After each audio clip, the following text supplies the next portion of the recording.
বাবা, আজকে একটু ভাবছি গ্রাম থেকে ঘুরে আসি। কেন রে, তোর আবার হঠাৎ কি হলো? গ্রামে যাওয়ার কি উদ্দেশ্য? বাবা বলো না, ছিনচান হঠাৎ বায়না করছে যে মামা চলো একটু গ্রাম দিয়ে ঘুরে আসি, বহুদিন গ্রাম দিয়ে যাইনি, তাই ওকে একটু গ্রাম থেকে ঘুরিয়ে নিয়ে আসি। আরে ছিনচান মামা, কোথায় তুই?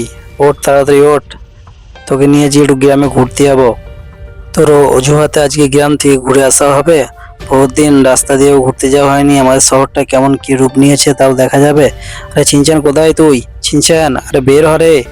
আরে আরে ছিনচান, তুই এখানে ডাম্বল মারছিস? আর তোর যা বডি, এই বডিতে আবার ডাম্বল? ডাম্বল চাইলে তুই না হাম্বল হয়ে যাস।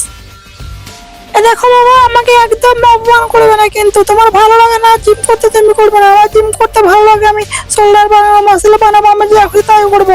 এভাবে করলে কিন্তু আমি আমি দাদুকে সব বলে দেবো যে তুমি আমাকে ঘোরানোর নাম করে তুমি তুমি নিজে ঘুরতে যাচ্ছ। বেশ বেশ, অনেক হয়েছে, পাকাবো না ঘুরে, নিচে নেমে আয় তাড়াতাড়ি। ওদিকে আবার গাড়িটা কি অবস্থা, গাড়িতে তেল আছে কি জানি না, বাবার কাছে কটা টাকাও নিতে হবে। ও বাবা, বাবা কটা টাকা দাও দেখি তো, গাড়িতে তেল নেই, তেল ভরাতে হবে এখনই। যদি মাঝ রাস্তায় তেল শেষ হয়ে যায় তাহলে আবার ছিনজানকে কোথায় রেখে আমি কিভাবে তেল নিয়ে আসি বলো তো? কটা টাকা দাও। হে, টাকা পয়সা নাই, যেতে হলে যা, না যেতে হলে না যা, একদম বাড়াবাড়ি করবি না। দাদু ঠিক করেছো, ঠিক করেছো। মামাকে টাকা দাওনি, মামার কাছে প্রচুর টাকা আছে, আমি দেখেছি মামার মানবিক অনেক টাকা আছে। মামা খুব কঞ্জুসি করে। মামা যেও না, ও মামা আমাকে নিয়ে চলো মামা। আরে বাবার কথা ছাড় ছিনজান, তুই তাড়াতাড়ি আয়। আমার গাড়িতে ফুল ট্যাঙ্কি তেল করা আছে, ও কোনো ব্যাপার নাই, বাবা কোটা বলতে হয় তাই বললাম। তুই তাড়াতাড়ি আয় ছিনজান। করে আসবে নাকি আমি একাই চলে যাব? ছিনচান একটু ভালো করে ধরিস, আমার কিন্তু সেই মুড আজকে গাড়ি চালানোর, আমি কিন্তু সেই চালাবো, দেখছিস তো কিভাবে রাইড করছি। মামা মামা তুমি আস্তে চালাও মামা, ভয় লাগছে আমার। মামা মামা তুমি এমন কেন করছো? এভাবে কে গাড়ি চালাও? তোমার কি বাঁচার ইচ্ছা নেই? তুমি কি আজকেই যাবে নাকি? তোমার কি জমলাস ঠিক ডাক দিয়েছে নাকি তুমি এমন ভাবে গাড়ি চালাচ্ছ? চিনচান দেখ, একদম আজে বাজে বকবি না, চুপচাপ বসে আছিস, বসে থাক। তোর মামাকে তুই চিনিস না? তোর মামা রাইডিং এ কতগুলো মেডেল আছে জানিস? রাইডিং এ একটা তোর মামা হেলিকপ্টার পেয়েছিল বাইক চালিয়ে। তুই তোর মামাকে চিনিস? তুই তুই আংবাং বকছিস তখন থেকে। হ্যাঁ, সে তো আমি দেখতেই পাচ্ছি তুমি কেমন রাইডিং করো, কেমন রাইডার তুমি। তুমি ঠিক করে গাড়ির হ্যান্ডেল ধরতে পারছো না, আমি তো পেছন দিয়ে পড়েই গেছি। দেখো আমার পাছাটা সব ঘষে গেছে। সেটা তো তোর পাছার দোষ, তুই কিভাবে বসবি না বসবি তোর ব্যাপার। আমি আমার মতো গাড়ি চালাচ্ছি, তুই তুই গাড়িতে ভালো লাগে থাক, না হলে নেমে যা। আমি বুঝতে পেরেছি মামা, তুমি জমরার সাথে কন্ট্যাক্ট করেছো যে একের সাথে একটা ফ্রি। তুমিও যাবে আজকে, আমাকেও নিয়ে যাবে। তুমি যে জমরাজের কাছে কত টাকা ঘুষ খেয়েছো কে জানে। তুমি যে এইভাবে মাতালদের মতো গাড়ি চালাচ্ছ কি? আবার সামনের মামা, উড়ে পাওয়া রে, আমি তো ভয় পেয়ে গেছিলাম মামা। মামা তুমি আসতে চলো, এদিকে গ্রামের রাস্তা কাদায় ভর্তি মামা।